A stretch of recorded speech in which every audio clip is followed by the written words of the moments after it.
can turn the world on with a smile. You can take a nothing day and suddenly make it all seem worthwhile. Well, it's your girl and you should know it. With each glance and every little movement you show it. Love is all around, don't need to fake it. You can never down, why don't you take it? You're gonna make it after all. Hello everyone, welcome to the Jodie Emery Show. Today is Thursday, May 12th, and tomorrow I'm flying down to Mississippi to visit Mark down in YAZOO City in the medium security prison. Now, if you've been watching the news, you may have heard that there is quite a lot of flooding happening on the Mississippi River and in the areas surrounding it. And Mark's prison in YAZOO City is right in an area where there is some flooding to be expected.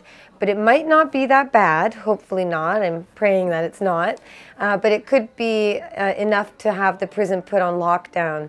At first, Mark had been hearing rumors that they might all be evacuated to some military barracks in Alabama or somewhere else, but they've heard now that if anything should happen, they'll just be locked down. And they are in a gigantic concrete facility, so it is fairly safe. I don't think any flooding is really going to cause that much damage in the massive structure that's there. So I'm going to let Mark know all about everything that's been going on. The Toronto Freedom Festival, I just returned from it. It was an incredible event with 50,000 people joining together to celebrate the cannabis culture and to call for an end to prohibition. Mark was everywhere at this event, even though he wasn't there in person, and it was the first time in 6 years that Mark hasn't been able to attend.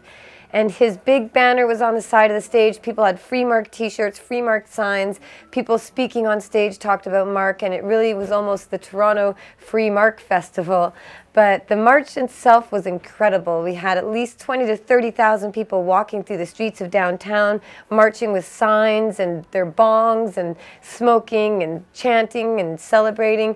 It was an incredible sight, and I encourage you to look up the videos at Cannabis Culture Mag on YouTube, and we'll include a link below so you can check out that channel as well. Jeremiah Vandermeer, the editor of Cannabis Culture, takes care of that account, and he's putting together a big collection of videos so that you can check out what the Freedom Festival was like.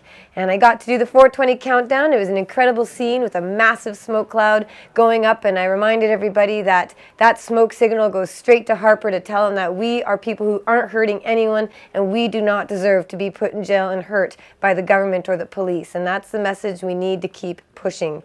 And the message will continue at the Treating Yourself Expo, which we have been invited to attend by Mark Orenda, the publisher of Treating Yourself. He's given us a free booth this year, along with Why Prohibition and End Prohibition. So the Free Mark Cannabis Culture crew will be back in Toronto on June 3rd, 4th, and 5th at the Expo in downtown Toronto. So you can find that info online at treatingyourself.com.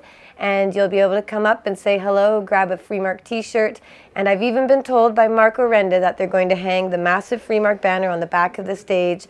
And that would be awesome if they do that, because we need to show some solidarity together. All the people in the Canadian cannabis community realize the threat that Harper poses to us, the people we love, and what we all do in our lives, which is to promote cannabis as a medicine that's saving people's lives, and to advocate for an end to prohibition so we can prevent the destruction of people's lives through imprisonment, incarceration, arrest, and all the harms that come from the drug war. So we are contributing to other parts of the movement as well, not just the movement for cannabis, but the movement for peace, liberty, justice, freedom, and looking after one another. And we've decided that every other Tuesday night at the BC Marijuana Party headquarters, when we hold our jam night with our host Adam Bowen, there'll be music played, and people come and they contribute $5 each to attend. And 50% of all the admission fees go towards a different charity every week. So this Tuesday we gave money to the BC Civil Liberties Association because of the work that they're doing on so many fronts, but also in particular because I had received a letter from them asking for donations to help with solitary confinement and how that's being done to prisoners in Canada, just like what happened to Mark. And I know what kind of torture and agony it is. In fact, Amnesty International defines solitary confinement as torture when it's done for extended periods of time. So I'm happy that the people contributing to the BCMP MP Jam Night are giving money to the different charities that we've chosen, and every other week you can come on down to 307 West Hastings Street and take part and give back to the community, so we can show that cannabis users and supporters are also supporters of freedom and liberty and peace and happiness for everybody who are peaceful, nonviolent people. So thanks a lot for all your continued support. Please write Mark a letter, and hopefully he'll get it and be able to write back to you. Although he has been keeping very busy learning Spanish, and he's learning how to play guitar and complaining about how hard it is and how much his fingers hurt, but he's not going to give up because he's never quit on anything. So he's going to keep struggling to play so he can play music for me when he gets home. That's what he wants to do. Which is very sweet and cute. So please send Mark letters, keep his spirits up. He's trying hard to be positive and busy, but he really depends on knowing that people haven't forgotten about him. So go to freemark.ca, the address is on the front page. Send him a note, let him know what's going on in your world, send him some pictures, and do what you can to help end prohibition and get all the nonviolent, peaceful pot prisoners out of prison, and working hard to make sure nobody else's lives gets destroyed from this drug war. Free Mark Emery, everybody.